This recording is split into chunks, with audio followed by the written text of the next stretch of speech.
ሰላም ከመይ ተምሲኩም ራ ሰማዕትና ዝዓበይቲ ዜናታት ሃገራት ኖርዲክ ከምኡውን ኣገደስቲ ኣህጉራዊ ፍጻመታት እንቕርበሉ ሃርሜኒ ሚድያ እዩ። ከምወትሩ ንሎሚ ሓሙስ 7 መስከረም ዘዳልናዮም ሓፀርቲ እዋናዊ ዜናታት ኣስዒብና ክነቕርበልኩም ኢና። ንምክትታልኩም እናዓደምና ቀንዲ ነጥብታቶም ክነቕድም። መብዛሕትኦም ናይ ወፃኢ ድሕረ ባይታ ዘለዎም መንእስያት ሾደን ኣብ ቤት ትምህርቲ ጽቡቕ ውፅኢት ዘርእዩ ኮይኖም መብዛሕትኡ ግዜ ንጡፍ ተሳትፎን ዓብዪ ሕልምን ዘለዎም ምዃኖም ሓደ መጽናዕቲ ምርግጋጹ ዝሓለፈ ሰንበት ንጎ ኣብ ሓደ መንበሪ ኣባይቲ ኖርሾፒን ዝተኸስተ ፍንጀራን ባርዕን ኮነኢልካ ዝተገብረ ዘይኮነ ብድንገት ዝተኸስተ ሓደጋ ኢሎም ከም ዝኣምኑ ኣኽበርቲ ሕጊ ምግላጾም ኣብ መንጎ ጀርመንን ኦስትርያን ዝግበር ጉዕዞ ባቡር ምስቲ ቅድሚ 5 ዓመት ክነጻጸር እንከሎ ብኣስታት 400 ከም ዝወሰኸ ከምኡውን ንጽላት ህንፃ ፊንላንድ ዝኸፍአ ግዜ ይመጽእ ኣሎ ክብል ዋና ክኢላ ስነ ቁጠባ ቤት ምኽሪ ንግዲ ፊንላንድ ጁካ ኣፕልቪስ ትማል ሶሉስ ንዋይኤልኤ ምግላጹን ካልኦትን ዜናታት ሒዝናልኩም ቀሪብና ኣለና። ንምክትታልኩም ደጊምና እናዓድምና ሕጂ ብቐጥታ ናብ ዝርዝራቱ።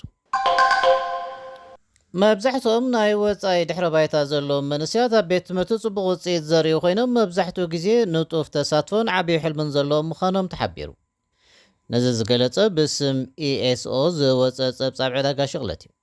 እቲ መጽናዕቲ ኣብ 1996 ኣብ ሽውደን እተወልዱ ናይ ወፃኢ ድሕረ ባይታ ዘለዎም መንእስያት ኣብ ላዕለዋይ ትምህርቲ ዝገብሮ ገስጋስ ድሕሪ ምግምጋም እዩ ኣብዚ መደምደምታ በፂሑ ዘሎ። ኣብ መንጎ ሽውደናዊ ድሕረ ባይታ ዘለዎም መንእስያትን ናይ ወፃኢ ድሕረ ባይታ ዘለዎምን ዓቢ ፍልሊ የለን። ተዓቢ ፍልለይ ኣብ መንጎቶም ዶንጊኦም ደቂ 9 ልዕሊኡን ናብ ሽውደን ዝመጹን እዞም ኣብ ሽውደን ዝጸንሑን እዩ ክትብል ፕሮፌሰር ስነ ማሕበረሰብ ከምኡውን ሓንቲ ካብ ኣዳለውቲ ጸብጻብ ካሪና ሙድ ንሬድዮ ሽውደን ገሊጻ ኣላ። ኣብ ሽውደን ብዛዕባ ናይ ወፃኢ ድሕረ ባይታ ዘለዎም ተምሃሮ ኣብ ከቢድ ሽግር ከም ዘለዉ ተገይሩ ዝቐርብ ኣተሓሳስባ ቁኑዕ ኣይኮነን። ህልው ስእሊ ብኣንጻሩ ኣዝዩ ዘተባብዕ እዩ። ርገጺው ኣብ ቋንቋ ገለ ጸገማት ክህልዎም ይኽእል ይኹን እምበር ዓብዪ ሕልሚ ዘለዎምን ጡፋትን ብምዃኖም እዚ ነቲ ዘለዎም ሃጋፍ ዝመልዩ ክትብል ወሲኻ መልኪታ። እቶም ድሕሪ ኢሎም ዝመፁ እውን እንተኾኑ ምስቶም ኣብዚ ዝተወልዱ ዝዳረግ ዓቕሚ እኳ እንተዘይብሎም ምስ ግዜ ዝኽመሓየሽ ምዃኑ ዘርእዩ ኣተባባዕቲ ምዕባለታት ኣለዉ ትብል ካሪና። ኣብ ዝሓለፈ ነሓሰ ኣብ ጃርቬ ከተማ ስቶክሆልም ኣብ ዝተኻየደ ፌስቲቫል ኤርትራውያን ኣብ መንጎ ደገፍቲ መንግስትን ነቲ መንግስቲ ዝቃወሙን ሰባት ብዘጋጠመ ጎነፃዊ ዕግርግር ብዝተሓሓዝ ሓደ ሰብኣይ ን18 ኣዋርሕ ክእሰር ከም ዝተፈርደ ሬድዮ ሽወደን ጸብጺባ። እዚ ሰብኣይ ዝፍርዲ ዝተዋሃበሉ ምኽንያት ንኻልእ ሰብ ብጣውላ ብምህራሙ እዩ። ሰብኣይ ነቲ ገበን ኣይወዓልክዎን ክብል ነቲ ክሲ ናይ እምነት ክሕደት ቃሉ ሂብሎ። ዝሓለፈ ሰንበት ንጎ ኣብ ሓደ መንበሪ ኣባይቲ ኖርሾፒን ዝተኸስተ ፍንጀራን ባርዕን ኮነኢልካ ዝተገብረ ዘይኮነ ብድንገት ዝተኸስተ ሓደጋ ኢሎም ከም ዝኣምኑ ኣኽበርቲ ሕጊ ገሊጾም። ነቲ ኩነታት ድሕሪ ምምርማር እቲ ፍጻመ ብኢደ ሰብ ዝተኸስተ ኣይኮነን ክብሉ ደምዲሞም ኣለዉ። በቲ ባርዕን ፍንጀራን ኣስታት 150 ሰባት ካብቲ ህንፃ ግዒዞም ምንባሮም ዝፍለጥ እዩ። ሰራዊት ሽወደን ጀስ 39 ግሪፐን ዝዓይነተን ነፈርቲ ኩናት ተጠቒሞም ሳተላይት ናብ ጠፈር ክወስዱ ብዛዕባ ዘሎ ተኽእሎታት ይምርምሩ ኣለዉ። ካብቲ ኣብዚ ዓመት ዝተመረቐ ኣብ ልዕሊ ኣርክቲክ ሰርክል ዝርከብ ወደብ ጠፈር ኪሩና ኤስራንጅ ሳተላይት ምውንጫፍ ይከኣል እዩ። እንተኾነ ግና ሰራዊት ሽወደን ኣብ ኣሸበሸብ ኩናት ተወሰኸ ኣማራፂታት ክደስስ ከም ዝደሊ ገሊጹ ኣሎ። ግሪፐን ዝዓይነተን ነፈርቲ ኩናት ነዚ ስራሕ ከዓማ ይኽእል ኣድዮ ይኹና ዝብል ምርመራ ዝካየድ ዘሎ በዚ ምኽንያት እዩ ክትብል ኣብ ሓይሊ ኣየር ሽወደን ሓላፊት ዓቕምታትን ምዕባለን ህዋ ኤላ ካርልሰን ንሬድዮ ሽወደን ሓቢራ ኣላ።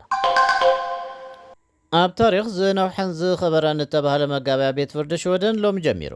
ክልተ ላዕሎት ወከልቲ ነበር ሎንዲን ኦይል ልዕሊ 20 ዓመታት ይገብር ብወታደራዊ መንግስቲ ሱዳንን መሻርክቱ ምልሻ ጀንጃዊድን ኣብ ሱዳን ኣብ ዝተፈጸመ ከቢድ ገበናት ኩናት ተሓቢርኩም ተባሂሎም ተኸሲሶም ኣለዉ።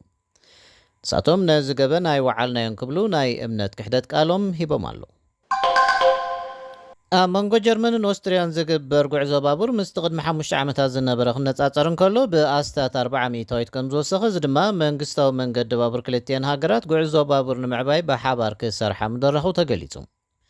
ጀርመናዊት ዶይቼ ባን ኦስትርያዊት ኦቢብን ኣብዚ ዓመት ኣብ መንጎ ክልቲአን ቋንቋ ጀርመን ዝዛረቡ ሃገራት ኣስታት 7 ሚልዮን ተጓዓዝቲ ኣገልግሎት ክህባ ትፅቢት ከም ዘለወን ገሊፀን ኣለዋ።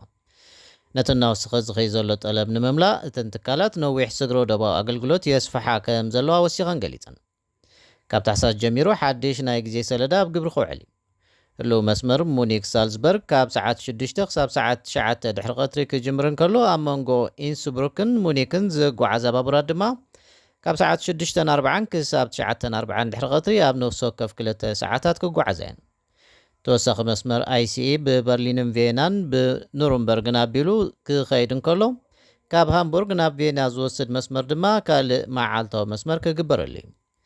ሕጂ ኣብ መንጎ ፍራንክፈርትን ኢንስብሩክን ብመንገዲ ስቱትጋርት ዝሓልፍ መስመር ኣብዚ ሕጂ እዋን ቀዳመ ሰንበት ጥራይ ዝካየድ። እተን ክልተ ኩባንያታት ባቡር ነዚ ጉዕዞ ካብ ታሕሳስ ጀሚሩ መዓልታዊ ክገብራ መደብ ኣለወን። ሓያሎ መስመራት እውን ሓደስትን ምቹዋትን ባቡራት ክረኽባ እየን። ዘመናውያን ባቡራት ICE4 ካብ ታሕሳስ ጀሚረን ኣብቲ ንፍራንክፈርት፣ ሙኒክ፣ ሳልዝበርግን ክላገንፈርትን ዘራኸብ መስመራት ክጓዓዛ እየን። ክልቲአን ኩባንያታት ለይቲ ኣገልግሎት ዝህባ ባቡራት ንምዕባይ እውን ይፅዕራ ኣለዋ። ካብ በርሊንን ቪየናን ናብ ፓሪስን ብራስለስን ዝኸይድ ሓድሽ መስመር ኣብ ምጅማሩ ኣብ ሰሙን 3 ግዜ ዝግበር ኮይኑ ኣብ ምዝዛም 2024 ናብ መዓልታዊ መገሻታት ክዓቢ እዩ። ክልቲአን ኩባንያታት ናይ ለይቲ ትራፊክ ክውስኻ ከም ዝደልያ ወሲኸን ሓቢረን ኣለዋ። ቻንስለር ጀርመን ኦላፍ ሾልዝ ትማን ረቡዕ ንሕሉፍ የማናዊ AFD ናይ ዕንወት ጉጅለ ኢሉ ድሕሪ መጥቃስ ፖሊሲታቱ ፀረ ሃገር እዩ ክብል ኣጠንቂቑ። ሾልዝ አንጻር እዚ ሰልፊ ከምዚ ዝበለ ተሪር ቃላት ዝተጠቕመ ህቡብነት ዝሕሉፍ የማናዊ ሰልፊ እናወሰኸ ኣብ ዝኸደሉ ዘሎ እዋን እዩ።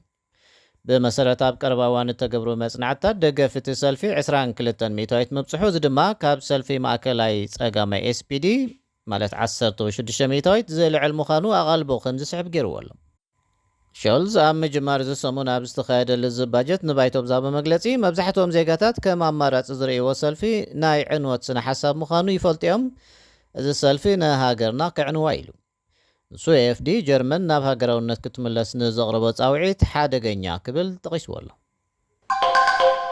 ንብስራት ኣብ ሰሜን ኤውሮጳ ዝመደበሩ ትራንስፈር ጋላክሲ ናይ ነዊሕ ዓመታት ልምዲ ኣብ ዲጂታላዊ መፍትሒ ናይ ሓዋላ ወይ ከዓ ዝውውር ገንዘብ ዘተኣታተወ ትካል ኮይኑ ሕጂ ድማ ጠለብ ዓማዊሉ ንምምላእ ካብ ሙሉእ ኤውሮጳ ናብ ኤርትራ እውን ገንዘብ ክትልእክሉ እትኽእሉ ቅልል ዝበለ መስርሕ ፈጢሩልኩም ኣሎ። እዚ ስርሒት እዚ ነቲ ኣብ ኤውሮጳ ዝርከብ ማሕበረሰብ ኤርትራ ኣብ ዓዱ ንዝርከብ ስድራ ቤቱ ንምድጋፍ ዝፅዕር ዓብ እፎይታ ዝህብ እዩ። ትራንስፈር ጋላክሲ ንተጠቀምቲ ምቹእ ዝኾነ ኣፕ ኣዳልዩ ካብ ዝኾነ ቦታ ኤውሮጳ ብዲጂታላዊ ኣገባብ ገንዘብ ብምልኣኽ መቕረብኩም ናብ ሂምቦል ብምኻድ ገንዘቦም ክርከቡ ከም ዝኽእሉ ነበስረኩም። እዚ ብፍሉጣት ቨምፐር ካፒታሊስትን ባንከኛታትን ዝድገፍ ሕጋውን ውሑስን ዘተኣማምንን ናይ ሓዋላ ኣገባብ ንዘለና ልዑል ተመክሮ ምትሕልላፍ ገንዘብ ምስክር እዩ። ሕጂ በዚ ጥብቆ ወይ ከዓ ሊንክ ኣቢልኩም ትራንስፈር ጋላክሲ ኣፕ ተመዝጊብኩም ኣውርድዎ። ንኤርትራ ድማ ካብ ኤውሮጳ ገንዘብ ምልኣኽ ክትጅምሩ ትኽእሉ ኢኹም። ብተወሳኺ ትራንስፈር ጋላክሲ ብትግርኛ ድጋፍ ንዓማዊሉ ከም ዝህብ ነበስረኩም። ንዝያዳ ሓበሬታ ወይ ድማ ንሓገዝ ወይ እውን ሕቶታት ምዝህልወኩም ብቁፅሪ ስልኪ 00 46 7 10 71 21 69 ተወከሱና።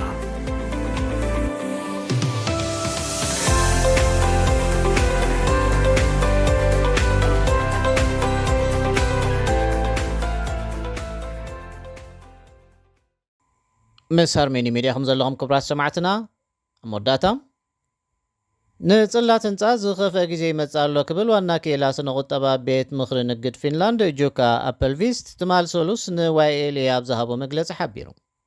ኣብ ዝሓለፈ ወርሕ ንኢንዱስትሪ ህንፃ ካብ ክሳራ ንምድሓን ኣጸጋሚ ምንባሩ ካብ ጥሪ ክሳብ ናሓሰ ዝነበረ መጠን ክሳራ ከዓ ብ38 ሚእታዊት ከም ዝወስኺ ኣስያ ካሲስቶ ነቲ ህዝባዊ ፈነወ ኩባንያ ዝሃቦ ሓበሬታ ይመልክት። ብርክት ዝበሉ ዓበይቲ ኩባንያታት ህንፃ እንተላይ ቪስቱራ ጁካታሎ በዚ ተጠቂዖም ኣለዉ። ኣፕል ቪስት ንዋይኤል ኣብ ዝሃቦ ተወሳኺ ሓበሬታ ባህርፅፅነት ኩነታት ኣብ ግምት ብምእታው መንግስቲ ሽግራት ኢንዱስትሪ ንምቅላል ኣጸጋሚ ኮይኑ ረኺቡ ኣሎ። ስጉምቲ ንምውሳድ ድልውነት እንተሃልዩ ብፍጥነት ክውሰድ ከም ዝግባእ እውን ኣተሓሳሲቡ። ቀዳማይ ሚኒስትር ፔተር ኤርፖ ኤንሲፒ መንግስቲ ኣብ ኣኼባ ባጀት ነቲ ኢንዱስትሪ ዝድግፉ ስጉምትታት ክውስን ምዃኑ ትማል ሰሉስ ንካውፖሊቲ ኣብ ዝሃቦ መግለፂ ኣመልኪቱ። እቶም ስጉምትታት ንምውሳድ ዘድልዩ ናይ ምድላው ስራሓት ካብ ሚኒስትሪ ፋይናንስ፣ ሚኒስትር ኣካብን ዝመፁ ሓለፍቲ ብዝሓቆፈ ሓይሊ ዕማም ይካየድ ኣሎ።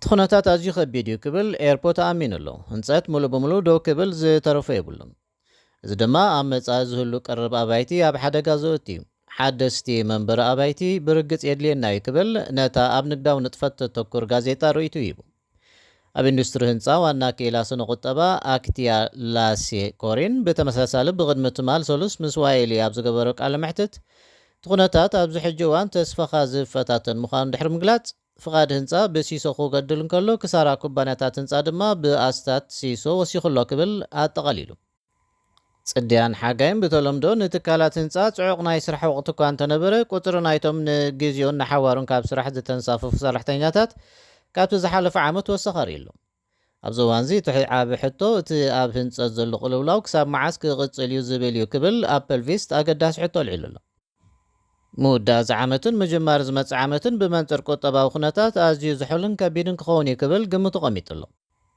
كونفدريشن اندستريتات هنسا فنلاند أرتي أستات 350 حسابات كم زغطر قمتات هلو أبا منبر بورد أرتي تيمو فيكستروم بسنبت ني هلسينكن سانو ماتا بزابا حبريتا أبتي اندستري زلو شغلة ألبو سبات أب عمتات 2023 كساب 2024 كاب 10 شح ناب 3 شح كعبي تسبيت كم زلو قليت له بارك براس سمعتنا نلو محمد شوعة مسكرن بهرميني ميديا استدالو حدث أرس زيناتات هاقرات نوردي كمونا قدستي هاقراو فتصامتات زوم كساب حجي كتكاتلو مصنحكم يم مسانا بمصنحكم أزينا مسكننا بزن سنابتكم سلام